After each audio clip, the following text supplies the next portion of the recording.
lang to. Pag magtanggal. Tagalin mo, i-demo natin para para ano silang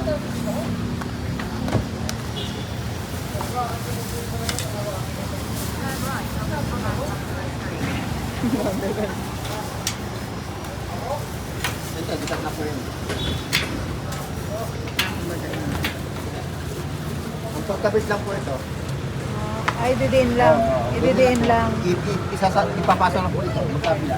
Tapos pagkaan. Baba lang. Bababa. Pinakalang. Tapos ito po naman. Ito po yung... Baka pwede kabigyan na po ito. Ayun, ikakabit namin ito. Ito po ito. Pagka close, open. Dito lang, turnin lang to. Ito naman po, ganun din po ito. Pagka tanggal. Pagka inilak. Yan. Ano yan? Naka-lock? Hindi po. Yan, pag- naka-pre-wheel po siya pagka pagka ilalak naman siya.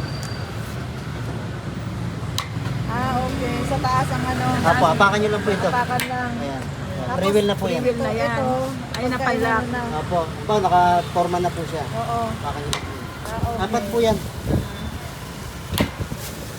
Tapos, ito naman po sa crankshaft. Sa ulunan po.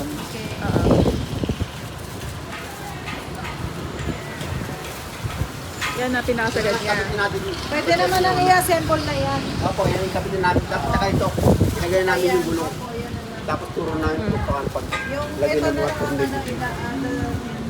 dali lang naman yan. Pero papalalamog nyo rin po, ma'am, naka-L3. Kasi hindi ka kasya dyan sa may ano. Batayan nyo pa po ipas isang set na lang para hindi na po kayo magdadala. Kaya nga. Baka magasgas pa po ito pagka naka... Ay, ipapa-assemble Hindi, pagka na. nakakalas. Kumbaga ba? Kumbaga, isang buo na lang po siya. I-assemble. Oo, ilalamog yun na. Kasi nag-aalawangan kami sa hagdan eh. Pwede naman po, pagdating doon, kalasin nyo na lang. Akalasin na lang namin. Oh, sa bagay, pwede rin. Parang hassle pa po pagka... Kayo po. Ano, pwede rin natin. Kakalasin natin. Pagka sa hagdan, sa second floor po ba yung ano? Hindi, ilalagay nyo na po ganito na siya. Ito lang ang ikakabit doon sa bahay. Naka-assemble na siya. Pero ang ano, concern ko po, yung sa hagdan. Baka mahirapan po kayo mag-akyat. Nakita niyo po ito? Itong tornilyo. Ito lang naman po, nagdudugtong to. Tsaka tong frame. Oo. Pwede niya pong kalasin na lang po ito. Pero ibubuhin po namin para sa biyahe. Hindi po siya magasgas. Tapos pagdating doon, kakalasin. Ito ikakabit na lang namin to. Tapos ito naman yung tornilyo, tatanggalin lang. Mabilis na lang yung kabit. Para pag sa hagdanan, hindi babangga ito. Masigit yung hagdanan. Oo, yung hagdan. Ito, mabilis lang naman yung tornilyo. Oo. Tapos ito, kakabit na rin po namin. Oo, yan, nakabit. Pwede naman siyang nakabit. Pwedeng ano, nakaganyan na siya. Oo. Ito ang nakabit dito, tapos ito nakabit na yan.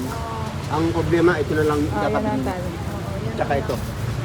Ano po yan? Open range po na number 14 tsaka 17.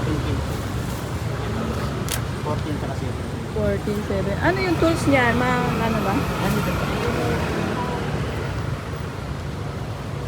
Ikakabit na lang daw na nila. Tapos kalasin natin pagdating sa bahay para Tapos iakyat. ito te, para hindi, pag may dadaan na, hindi mabangga-bangga, hilahin niyo po ito. Para po, pwedeng baba, ilain. Para pag may dumaan dito, hindi mabangga. Tapos pagka ililipat nyo, ganyan lang siya. Open Tapos lang. para yun. Okay. Tapos pagkatapos, hilahin nyo lang siya para walang mabangga. Ang ganda lang yung taas niya. Hindi, Video up hindi yan. pa. Yan yan, naikot. Ito po ang ano nyo. Ito yung sa Ay, ito, hanggang dito na lang po. Ano lang po yan? Oh, yun doon. Mataas naman. Ayun, ito ba? Oo. Ayan yung mga tools. Halos so, para pero sa kayo ating niya. mga sukat nakasal. Pag nakuha ko yan. Wala Yes, tayo. Ito yung ano, Tools na sa ganyan, kalima, yung tools pagka yung kakalasin. kakain siya. Ito lang naman. Ay, wala kami Wala kami ganyan. ganyan. Ayan, ganyan. Ganun din po sa kabila. Kung kila PG baka meron sa sakyan.